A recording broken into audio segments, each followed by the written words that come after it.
Today, I have a special guest, John Pace.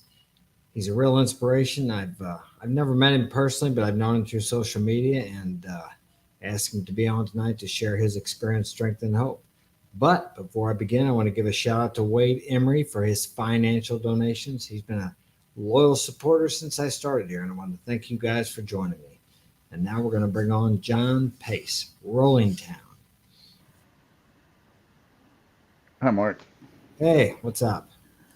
Oh, not a whole bunch. Having a good evening. How about yourself? I'm good. I'm good. So I'm glad you could join me here tonight. Um, where are you at, John? What part of the country are you I'm in Philadelphia, Virginia. in? Okay, so is that the same time zone or not? Yeah, East. I'm in Eastern Time Zone. Yeah, Oh, okay, so you're an hour behind us. yeah, right. Hour ahead. It's 7 here. It's 6 there, I think. Okay, all right. Well, John, Right, tell me about your life before you had the. I guess it was an accident, or I'm not sure really what happened with right.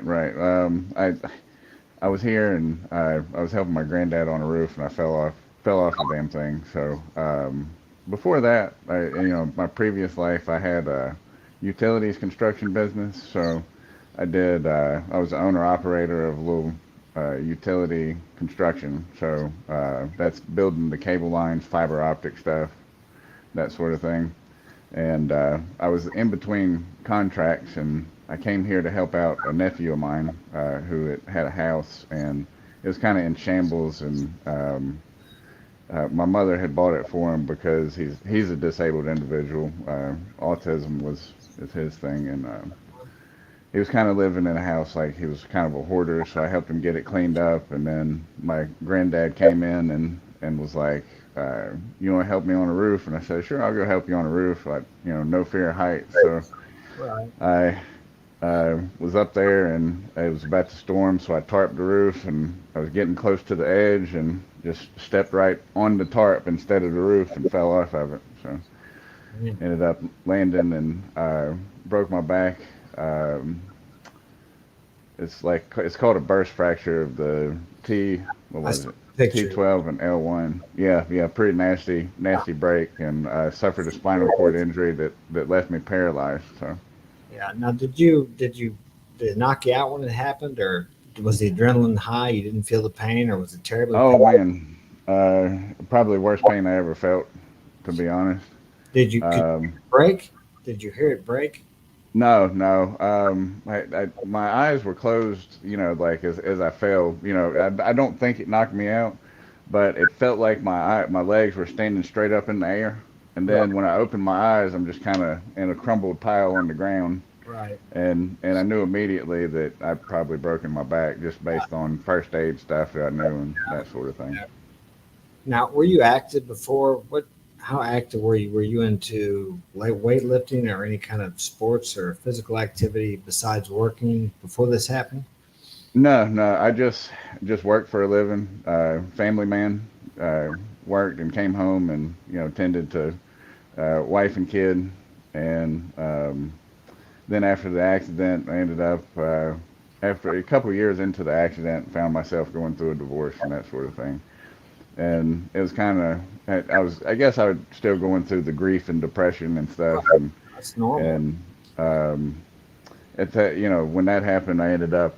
Um kind of out on my own. I had to figure it all out and um started talking to other people in wheelchairs and found some wheelchair bodybuilders, and that's how I got into bodybuilding, actually.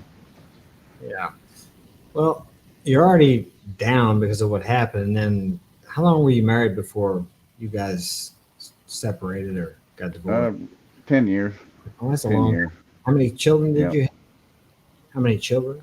Just one from that marriage. I had 3 from a prior marriage. So So, do you think that I would guess, or do you think the stress or the with you breaking your back and that caused it, or was it some problems before, or what do you think?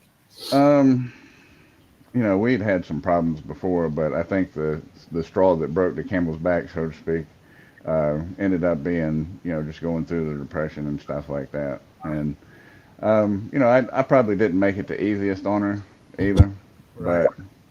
but at the same time, she had been a homemaker and ended up going back to work, and so when she had to go back to work to help support the family, I think Right. one of her friends was going through divorce, and Yeah. so kind of like monkey see, monkey do at that point. So Yeah, I think there's some statistics on that. A woman around divorced women or single women. I know my last marriage, which was a long time ago.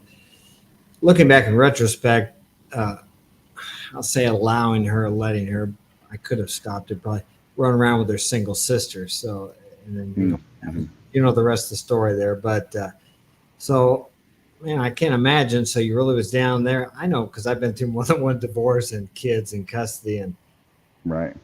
all of that really had to be weighing so heavy on you. I mean, I'm sure there may have been times when you maybe thought about checking out, or God, what am I going to do? Or I don't want to live anymore. Oh yeah, yeah. I definitely got down and out like that. But luckily, instead it was actually toward the end of a lease that we had on a townhome, and I had to get all the stuff out of the house, so I had to hire a company to store everything, and luckily I have a son. I guess he was 23 or 24 at the time, and he put me up while I was looking for a house, and then I bought this little place I'm in now. So it kind of worked out to where I had a good support group, but I did really, I was really going through it. We'll just say it like that. That's probably the easiest way to put it. So Now, when did you start? I would say looking up because I mean you're definitely at the bottom emotionally and physically too. What helped you to drag your way or scratch or crawl your way out of that hole you must have felt like you were in? right, you know, probably the biggest thing was I had a son and he'd had a kid, and not the one I was staying with, but his brother. Um, I think he was 19 at the time, so he had just had a kid, and he was on drugs pretty bad. I was like, man, I can't. How in the world can I be the one that's in trouble when he needs me to kind of, be there for him, be a rock? So um, I kind of had to give him the hard love process at the same time as coming out of it myself. I started studying a lot of psychology stuff with looking at Carl Jung, especially, Right. but it started with Jordan Peterson, his book 12 Rules for Life, Yeah, I haven't read. um, and from there in his book he referenced Carl Jung, and I got really interested in analytical psychology with that. Uh-huh. So I still study Jung to this day, and am kind of, I ended up learning more about myself and figuring out who I was, and now um, through that I've been able to help the son that was on drugs, help him out of that hole, and he's kind of my weightlifting partner now. So he went with me to the competition down there, and he's going to do his first competition in September because of that. So Yeah. him and I have gotten real tight, and he was the one who was the most standoffish because I had moved from here to Tennessee. I moved out to Nashville Right. and was living there, and that's where I was living when I had to move back here. So Yeah. Well, what I see here is the principle, which a lot of people don't understand. When you're at the bottom, by helping someone else, it helps you. So right, he yeah, was able to help him, and it actually gets us out of ourselves. When really all we're doing, it seems like most men I know that ever do anything or help other people the most, they hit some kind of a bottom, whether it's emotional, physical, or both, and then they start reading or start searching for answers, hmm and they realize the answer isn't out there because nothing out there is going to change you, and they start looking within, and one of the most important things or most principles I've learned through the years is to help other people because I hit like a bottom when I was about 30, and I started feeling better for about a year and a half, but I couldn't grasp that concept of how, I was working on myself, but once I worked on myself enough, I needed to start helping other people. And I just couldn't, so I kind of backslid there for a while because I just couldn't understand how helping somebody else was going to do anything for me. But once I kind of backslid and hit a bottom again, and I started reaching out to other people to share what I had learned, And I've learned through the years that that's where really the service of that comes in. And anytime I help someone else, it comes back to me multiplied. And like in your situation, I see where you started helping him, and then it helped you come out of the pit, so to speak. And that's That's right. something I would really like our listeners to understand that whenever you're down at the bottom, just go help somebody else. Get out of yourself. Oh yeah, for sure. That's a concept that seems very foreign to the selfish American, so to speak. Because we're never really taught to work together or anything like that. We're taught, you got to do everything on your own and that sort of thing. And that was pretty valuable information to learn there. Since then, yeah, now I do like online fitness and stuff, and I really enjoy that. Helping people get better that way.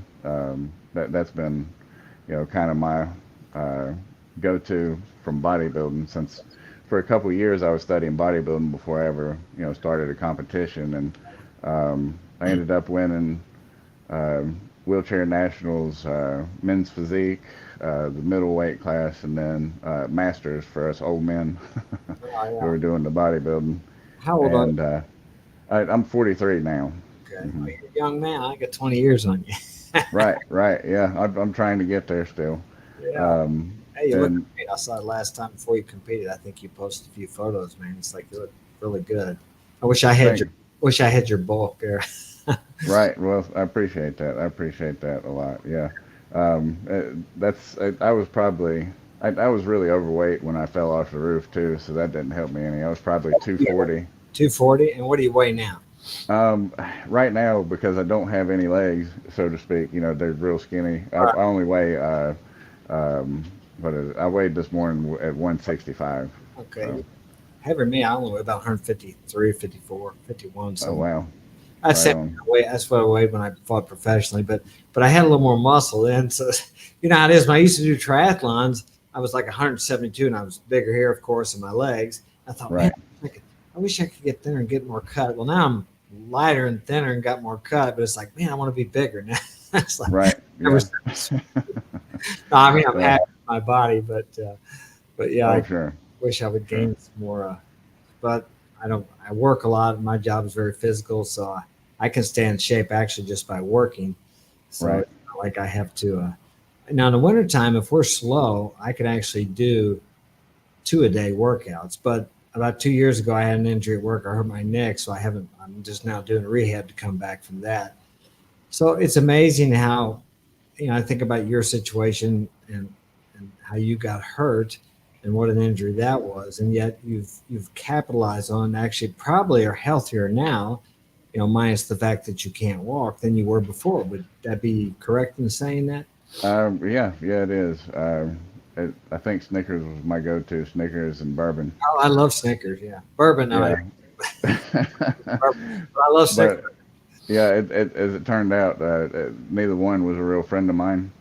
So since I'm kind of a teetotaler now, which has been beneficial. I mean, it's not worth the calories to me Yeah, because I am doing the a big competition in March, which is the Arnold Classic. So the one that Arnold Schwarzenegger puts on there in Ohio, up in Columbus. So um, that'll be a fun event to do. And then yeah, I mean with bodybuilding, that's kind of how I found the hardworking man again right. after being hurt. And nothing helps a man sleep at night like hard work, I think. So I'm telling you what, and I'm glad to hear you say that because I talk about that. I mean, we work hard on our job, and the boys are boxing, so they go to the gym afterwards. And I know how that is because I used to do that in my 20s.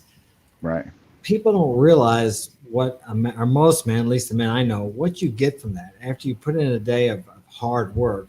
And like you started doing the bodybuilding, so it's good. But if you, there's something about a man pushing himself Hmm. to to the limit or close to it that gives you a feeling of fulfillment that you don't get from I don't get from anything else. I don't know how much desk I wasn't much for school because I'm not for setting, but yeah, I need that. I was thinking about going to Barranquilla and staying a week, or actually, I was thinking about going there and staying for a month this winter because I don't like Mm. the. I thought, what the heck am I going to do? It's like Yeah. I got to do something because 2 days off on the weekends almost too much for me. And I'm self-employed, but I just like to be. I need one day for rest because, as you know, your muscles need that time to rest to That's recover. right. Hmm. Sometimes we see this motivational stuff. No days off. Do one more rep. I don't know about you, but I needed a coach to tell me, which they did back at just take off a day. You don't need to come here every day. But I would never listen to, and you end Right. up getting hurt. So what? Yeah. How many days a week are you training? What's your regimen like? I train 4 days a week. That's it, and then rest the other three. You know, which I've got other endeavors that I do. Like I said, I do like a coaching program that you know it's custom to every person, so they have their check-in and I have to go through the check-ins with them and stuff like that. So on the days that I'm not in the gym, I'm uh, doing that, and I have some people local that I train at the gym too. So that's when I go in there and make sure that they had the proper form and that sort of thing. So it, that you know, it's all about having that purpose at the end of the day. So I guess there was a time, excuse me. I guess there was a time after it happened where you probably weren't doing anything. You had to recover, and you couldn't even. You just kind right. of sat around, and I don't know what was that like when you couldn't really. Probably, probably the first 6 months, I just kind of laid around in pain.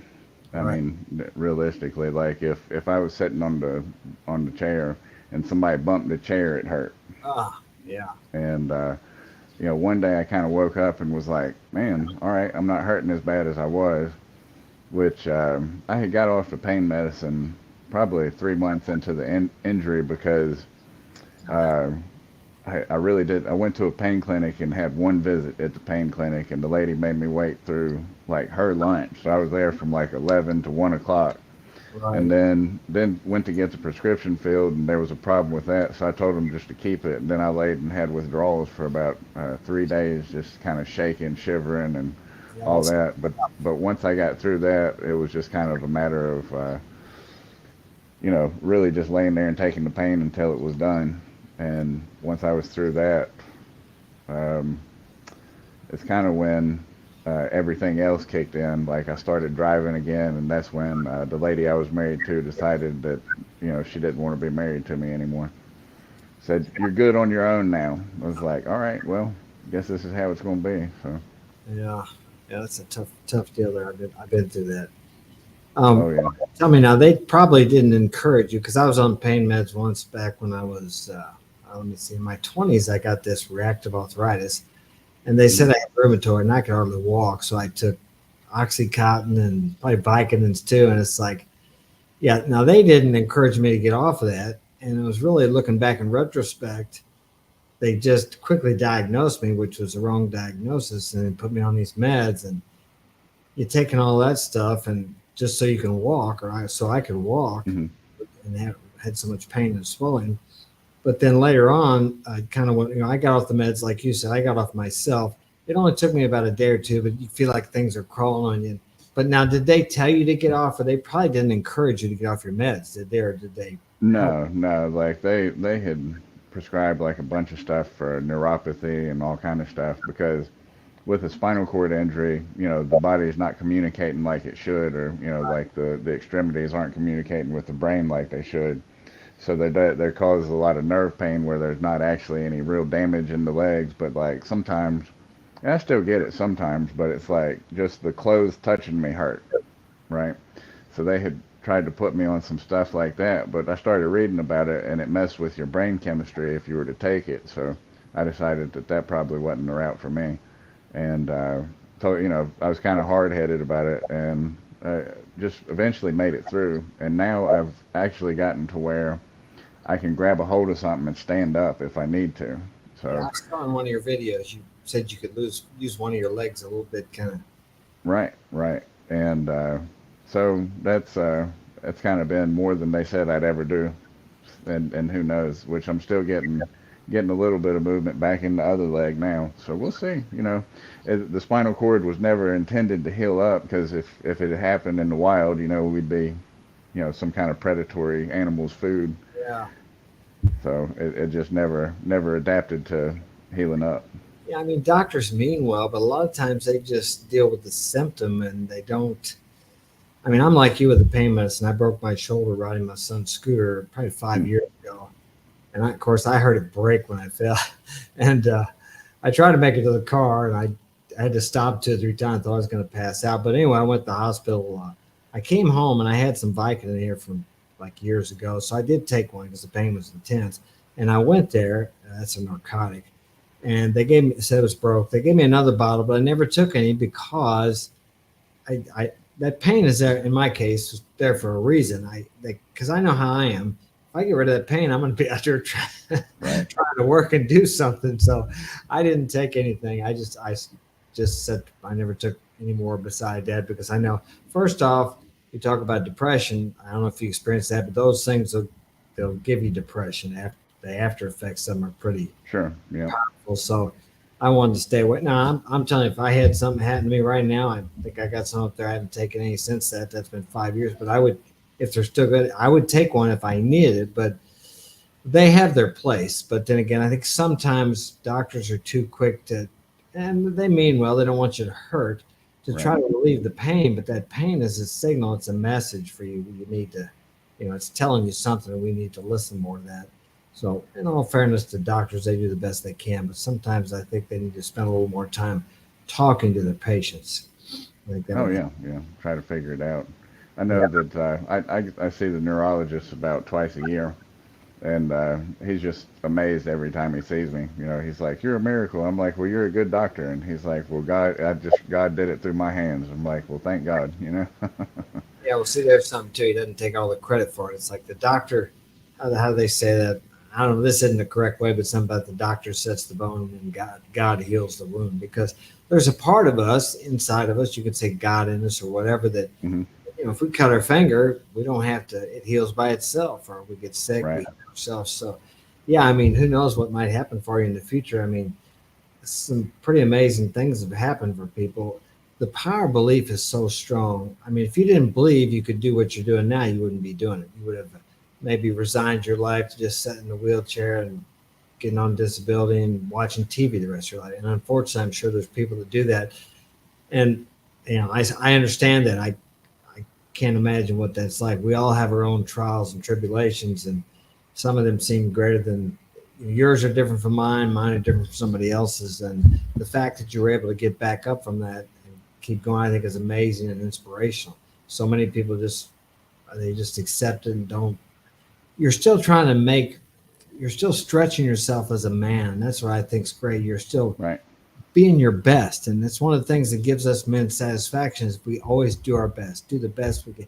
Even though we might get knocked down a half a dozen times or over and over again through the years, 100 times, we get back up and we keep trying. That's for me, that's where fulfillment, if you want to say happiness comes from, is doing my best. It may not feel good when I'm going through it, but at the end of the day or the end of the week or end whatever, I feel good because I went ahead and did the best I could, even if I fall short. Oh yeah. Slow progress is still progress.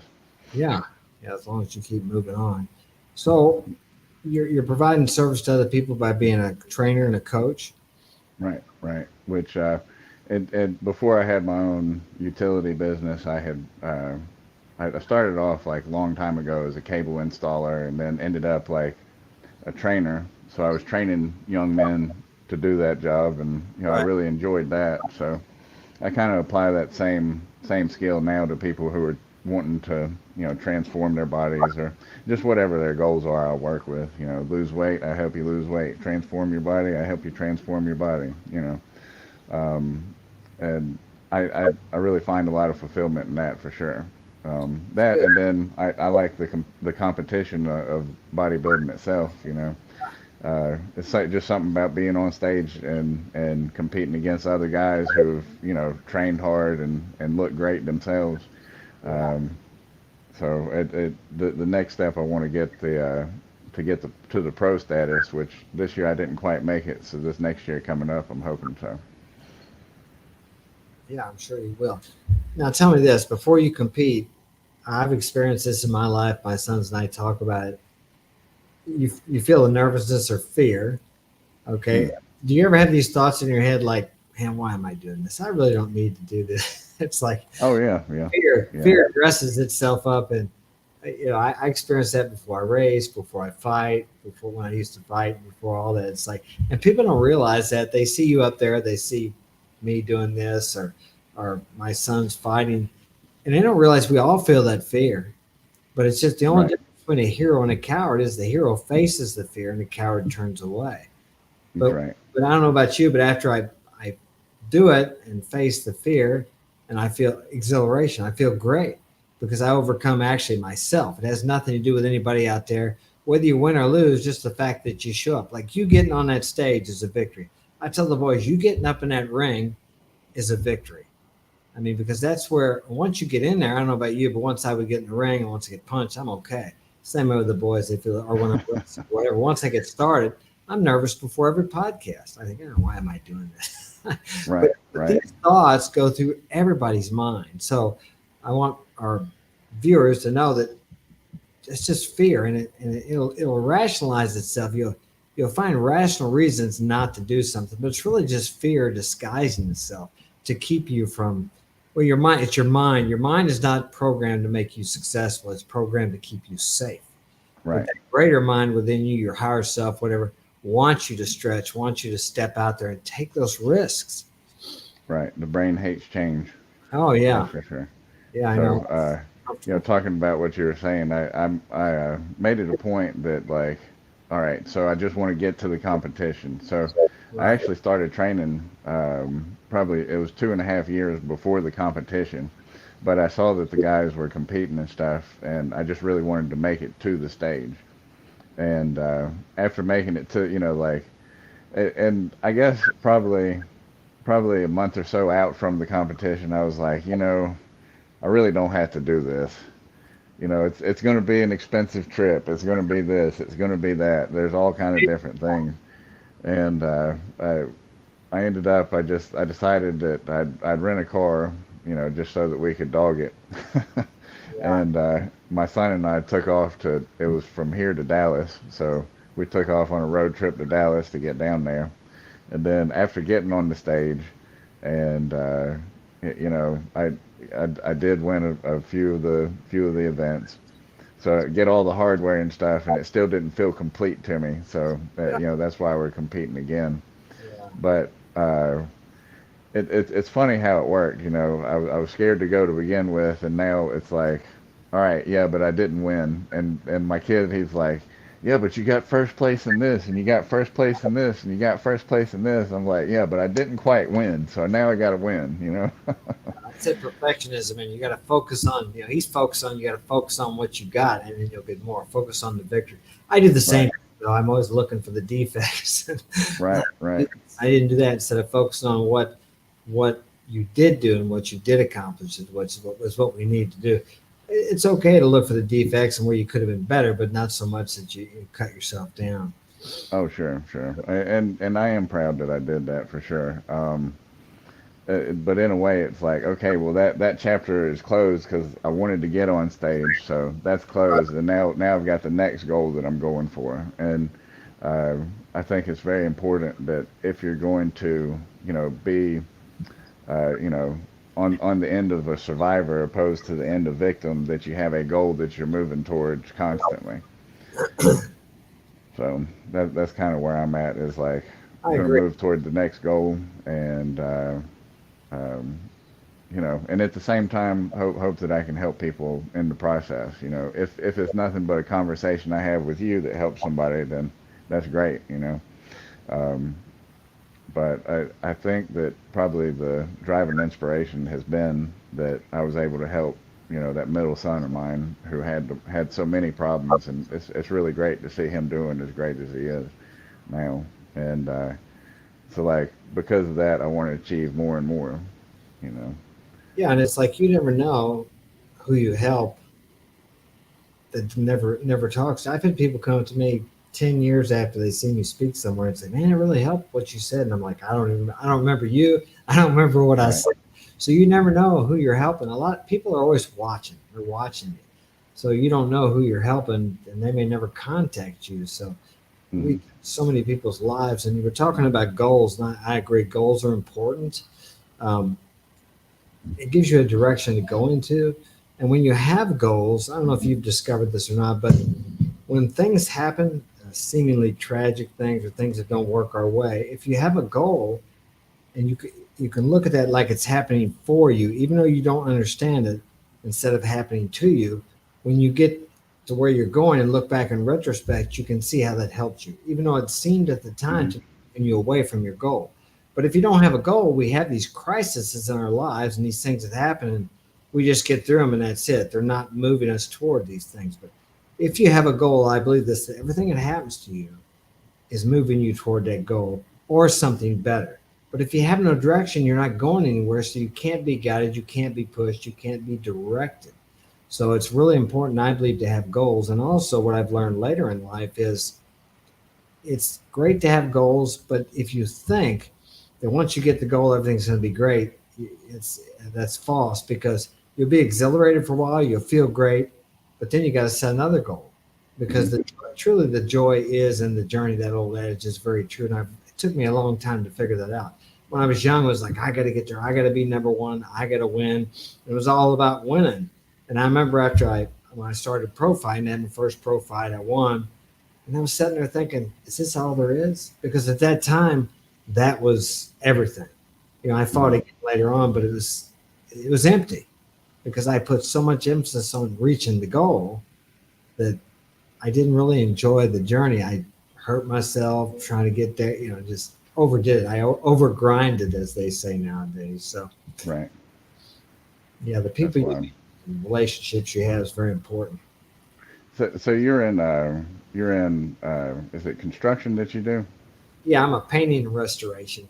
We do Okay, right on. specialize in painting, but we do restoration, small things because people can't get anybody there to do things, so we take care of it for them.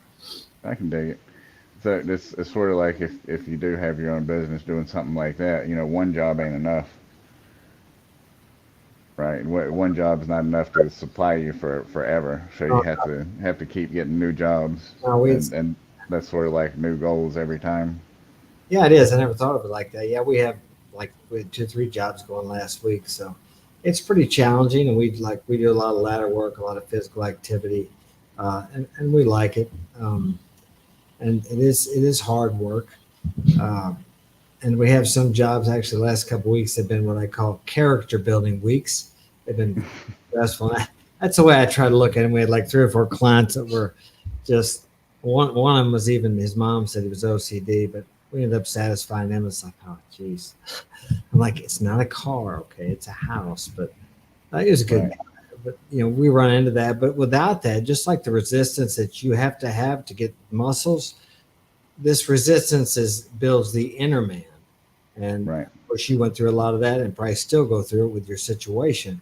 And that's what a lot of people, I think the young men don't realize these days is if you want to be successful, you have to build the character and integrity has to be built along the way. Because if you achieve that level of success, that dream that you have, and you don't have the character and integrity, you will self sabotage and destroy it. And it takes these seeming hardships and these difficulties and these challenges and things that we don't like to build that inner muscle, that inner man. right. When I was younger, and doing line construction, uh, I always wanted to be the boss. Like I knew, I want to be the boss and all that. And I had my chance early on, and I just remember that like I'd yell at the guys, and I was kind of just brutal like that, Yeah. and couldn't ever get anybody to do what I wanted them to do, and all that sort of thing. But as I got older, I learned that loyalty ain't cheap Right. necessarily, right? So it does take a lot of understanding and stuff that you don't really have when you're young, because when you're young you say I want to be the boss, and then it's like, well, you're the boss and now what, because you might have skipped a few steps in between, such as the being a good follower and being humble and figuring that stuff out. So then, and not understanding that other people had problems in their life and they might need you to understand that. Right.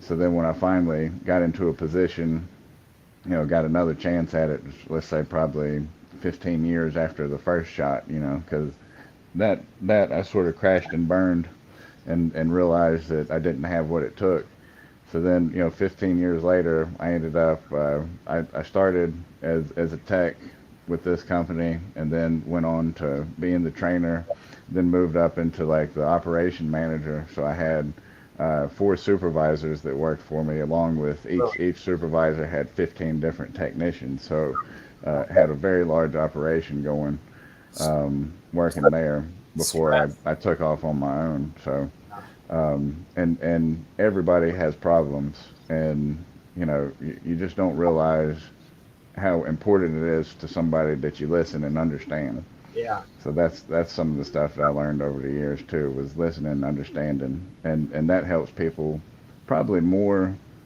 than you think, is being able to listen and understand on account of, because they just need somebody to tell it to so that they can figure it out for themselves. You Yeah. know. You're exactly right. A lot of times, and I've talked to my mentors before, and I mentor people. I go talk to him. He really doesn't have to say anything. By the time I get done, I know what I'm supposed to do. I Right. don't, and I've done the same thing with mentees. That they'll tell me their problems. I may make a comment or two, but they know what they actually they're telling me what they need to do. They know what they need to do, but it's just like you have to reflect it to somebody to reflect back to you. Otherwise, you can't see it for some reason. That's why it's Sure. important. No man is an island. We need each other. And I don't think I really realized that until I was about 30 and I hit that bottom.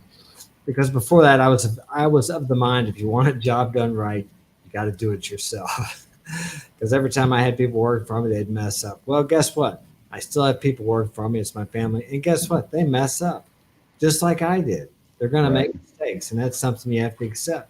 They're doing the best they can. We're all going to make mistakes. And like you said, you're 100% correct there. People just want you to listen to them. I mean, God gave us two ears and one mouth, so we should listen twice as much. I read somewhere that they gave this. They were doing an event one time, or no, they were gonna. They put out a paper or something. They were gonna did classes for speaking and listening. Of course, the speaking class filled up, and nobody came to do the listening class. Yeah, because most people don't want to listen. They just wait for the person to stop so they can say what they're thinking. And yeah, and I'm the same way. I really got to stop and I try to listen to what the person's saying because, like you said, if you listen to people, they can say, "Well, you're a great conversationist." But you're not really just listening to them. It takes two people, one talking, one listening, and it goes back and forth. But so many times, people don't want to listen, and you'll find that the people, like in your situation where you were over a lot of people and had a lot of people responsible, you did more listening, and the people that are really in charge and have a lot of people under them are the best listeners. They That's right. control the situation by listening because then they know what's going on. That's it. That's it. So you say, like, what happened when you were 30? That seems to be like the breaking point for you there. So what happened then? I was living the red pill life, what they call now, I suppose, and I had a wife and a couple steady girlfriends and other girls I was messing around with, going out with, and this and that, and it kind of came to a point where, let me see, I told you I had my first pro fight. Then I was had somewhat local notoriety around here, and it was that very night actually I finished my fight and I went to the bar and had a couple of beers, and I wasn't much of a bar drinker. I never was a big drinker. And I sat there and I kind of looked around all the people and I thought, man, they're all here just to get drunk. And here I am drinking a couple of beers here just like they are. Right. And I guess that very night I just started evaluating or reevaluating my life and thinking, what am I doing? And then maybe a couple months later, I remember being in my apartment by myself and looking in the mirror and I didn't like what I saw because I was pretty I mean, I was really selfish with people. I was good in business. I was pretty honest, but in my personal relationships, I was pretty bad, dishonest and selfish, and it's all about me. And looked in the mirror that night and I thought, man, I didn't like what I saw. And I walked back in my bedroom. I thought, here you are all by yourself. And you know why? That's all you ever thought of. You had all these women, but you never had anything. Never had anything. And so from that moment on, I started looking within myself and I wanted to be different from what I was. And it's been a long journey. I've learned a lot. But like it's a journey, and we'll never get there. And we have to accept ourselves how we are, And that took me a long time to accept myself how I am, but yet strive to be better or more. I used to beat myself up quite a bit because I wasn't measuring up to my own standards. But yeah, I like my life better now. I had fun living that life, but as I said, I do believe in karma, or you reap what you sow. What goes around Mhm. comes around. I speak it all the time. Whatever you put out there in life is going to come back to you multiplied. So I realized that night, okay, if this really is true and it works this way, and I did reap a lot of the consequences and later on in life and relationships from the way I treated people, then it works the other way too. So I started giving, and I don't wake up in the morning thinking about what I'm going to, well, sometimes I do, what I can get out of life, but I try to keep my mind focused on what I can give. And one of the things I practice in my business, and I got this from Jim Rohn, he said, you'll never get paid more than you're getting paid now until you do more than you're getting paid for now. It's like everybody wants a fire, but nobody wants to cut wood. Everybody wants a crop, and nobody wants to plant the seed and wait. And so, what I've done in life is I've made it a conscious effort to give. Even in my work, I always give the client, if it's possible, more than he's paying for. It's almost like magic, it comes back. The mistake people make is they expect it back from that person, but it may Mhm. be a week, 6 months, 6 years, but it does come back to you. You build up a reservoir of goodwill. And I found out that to satisfy my selfish desires to get what I want, I have to help other people get what they want. Another one from Zig Ziglar is, you can have everything you want in life if you just help enough other people get what they want. And I'm sure you've learned by helping other people, by training people, you actually learn from that. I know I have. Mhm. For sure. I learn a lot about people. Number one. Um, Number two, yeah, get better at what I do for for myself as far as training wise. Find better methods. Find even when it comes to like food prep, just find better ways to prep food.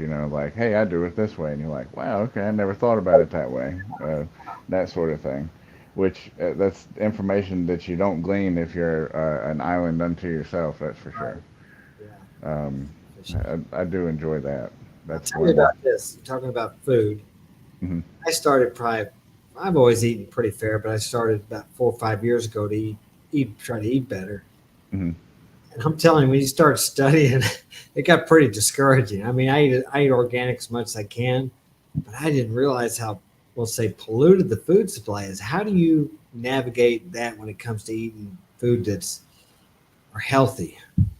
I just try to keep it to single ingredient foods mostly. So if I don't really do stuff with labels, so I do mostly fruits and vegetables, rice, chicken, beef, fish. Just keep things simple.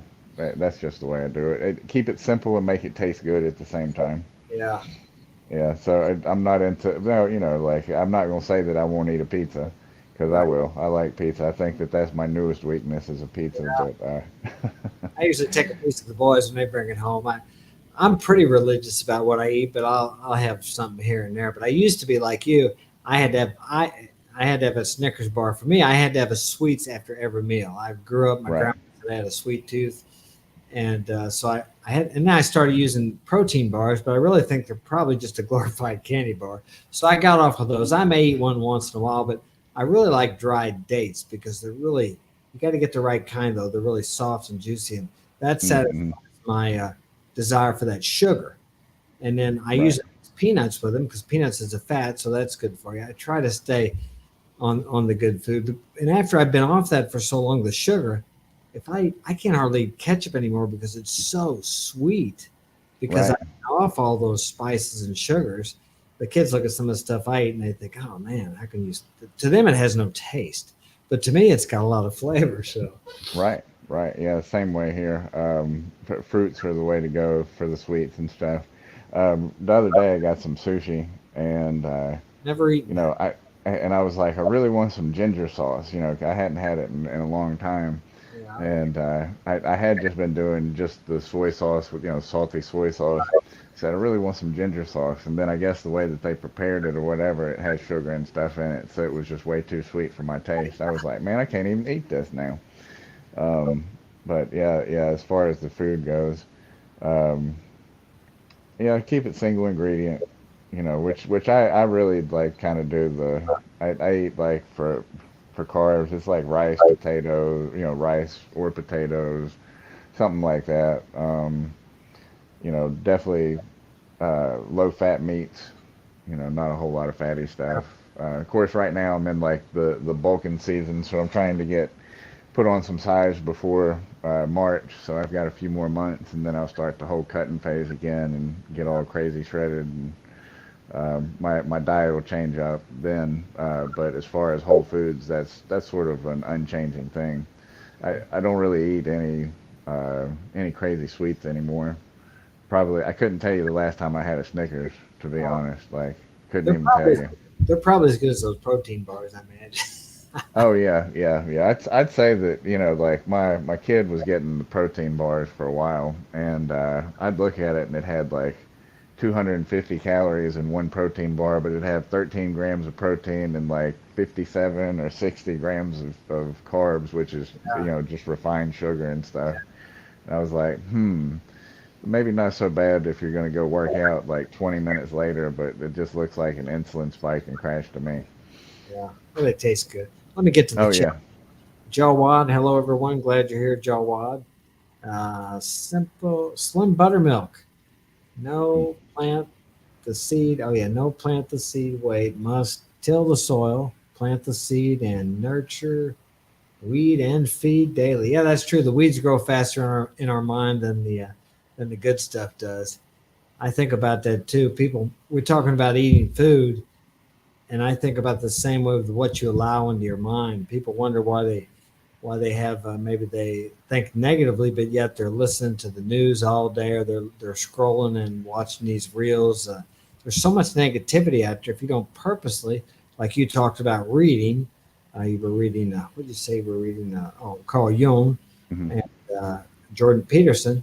If you don't purposely put the positive into your mind, then you're going to be fed with the negative and other people's agenda, because everything out there is geared towards what they want and uses that they want you to consume and be afraid. That's what I stay away from the news and those different things. And I can tell a lot of difference if let's say I just went out tomorrow and I watched a few reels and maybe clipped on a few of those news clips. It affects me. It's the same as food, except that's food for your brain. What do you think about that on the mental side of bodybuilding and building up your inner man and keeping a positive attitude? Because for you, of course, with your situation where you got hurt, I know that's probably had to be something you really had to work on, or I mean, it would Hmm. be really easy to slip back into the negative. Well, if I watch the news, I get mad. That's for sure. Anymore, I really watch a lot of the bodybuilding stuff. Like I try to keep it on that. I do. Of course, it makes me feel like I'm tiny compared to like a Jay Cutler or something. But Yeah, I'm not sure. um, I listen to a lot of philosophy stuff. Some Alan Watts. He's a little far out, but I like the positive stuff. That's kind of life is as good as you make it, Yeah, and I really do like. I used to be into like horror films and stuff like that, but now just the sight of blood kind of messes me up. I guess because I've been hurt so much in my life. Like I got stabbed one time in a fight, like way back when. Yeah, yeah, just crazy. I had a crazy youth. Um, and so I don't really. I try to keep it on the lighter note. Like I watch some comedy stuff or something like that. yeah. But like you said, whatever you put into your body becomes. So you can't build a solid body with a bunch of garbage that you put in it. Just like you can't build a solid mind with a bunch of garbage you put in it. Yeah, that's a great analogy. I have to agree 100% with that because, yeah, actually everything you eat becomes you. I don't Right. know the time on it, but they say your body is completely different in what 6 months, 7 years, whatever it is, than it was before when it completely changes. Yeah, And I've that heard 7 years or something. 7 years, that what it is. And I've actually read that the only reason we get old, and I believe this is probably true because we believe that we're supposed to get old. It's almost like a program within us, Hmm. and I don't think anybody's been able to overcome that yet. But I believe that's true because I realize I see that programming working in my mind because I work with my boys, and they're 20 years old, 21, and he's 18. Hmm. At the end of the day, we get out of the van, they're stiff as hell, and they get hurt, they get injured, they're sore, they're stiff, they make noise when they get up and down. But when you're not, and even when though I'm around them, I think, oh man, I'm getting old. That passes through, I'm getting old. But yet, no, it's just life. They're going through the same things, but we forget. And also, when you get hurt when you're older, people say, well, you can't do that anymore. But when I was in my 20s and I really got hurt pretty bad a couple times, nobody said, oh, well, you're getting too old. But the minute you start hitting 30 to 40, people start telling you that. And everywhere you go, media, different, they start talking about age. What is it, 40 here? They give you a black balloon or something. When I turned 50, they started sending me AARP stuff. But yeah, I work the same as my boys. I can outwork them, although I don't go to the gym like they do anymore. But really, the symptoms of age, they have the same symptoms. So Hmm. it's more life than, but it's so easy to buy into that because that's what we're programmed with all our lives. And I believe, of Right. course, we get old and pass away one of these days. But I think most people are in the grave before they ever die. I mean, they're like, I forgot what the saying is, but they don't live their life. Right. And of course we got the healthcare situation, all that stuff that happened the last couple of years. But and the healthcare they push, be careful, be safe, and I'm all about being safe, but you need to enjoy your life. I mean, you got to take a little risk once in a while. I wouldn't doubt if what you're doing, maybe some of the doctors have told you not to do some of the things you're doing, possibly. Um, not not really. No, I mean, in fact, it's kind of they're like every time I go, they're like, "Well, you put on so much mass," and I'm like, "Yeah, thanks." So to them, it's just miraculous That's that I'm even doing anything. And just the most recent example. My girlfriend is an ICU nurse, and there was a gentleman at her ICU that was a paraplegic. I'm not sure. I think he was like a T12 or T11. I'm not really sure. I'm a T10 myself, which is the level of injury. yeah, And he had pretty much just given up on life, and he ended up, I think he died a few days ago. He was 3 years older than me. yeah. So he did the exact opposite, was not trying to live. And then me, I've figured out that, it's almost like giving a second chance. Even though I'm paralyzed, I was given a second chance. So every day is a gift nowadays. I get asked, well, how's your day? I'm like, well, my day's great. I don't really have bad days anymore. I just have days. I have learning days, and I have other days that just go nice and smooth. So um, it's all in how you look at it, I suppose. Yeah, that's right. Um, It's on your perception. I mean, that in itself, what you just said there is worth the whole show because it's how you decide how you chose. You have the freedom of choice, which we have the choice to look at life, and you choose to look at it in that way instead of how you could look at it in a negative way. oh So yeah, yeah. people need, I think this particular guy, he was, oh, woe is me. Like, why did this happen to me? And I wish I hadn't. And I think that he kind of was gotten into alcoholism after his accident, which I'm not going to say that I didn't get into it a bit myself, right? but I managed to push it to the side, knowing that it wasn't no good for me. Yeah, yeah, Yeah, yeah. That's a tough deal. Well, I'm going to wrap it up here. I got a meeting yeah, to go man. to. I mean, it's great having you here. I think you're a hell of an inspiration. And tell me where we could find you at if somebody wanted to get you to train or if you could All train. right. On Facebook, I'm one of the many John Paces because it's a very common name actually. Is it? Or yeah, it is. I think I'm like the 14th or 15th in my family line.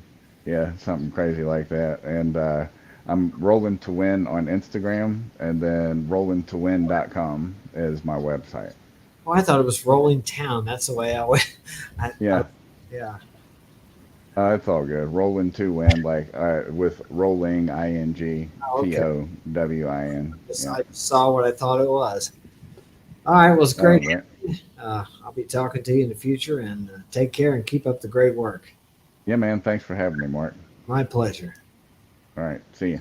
Take care. That's it for tonight. Thanks for joining us. We will be back next Saturday night, and I hope this has been an inspiration to you as much as it was for me. Take care. Have a great evening.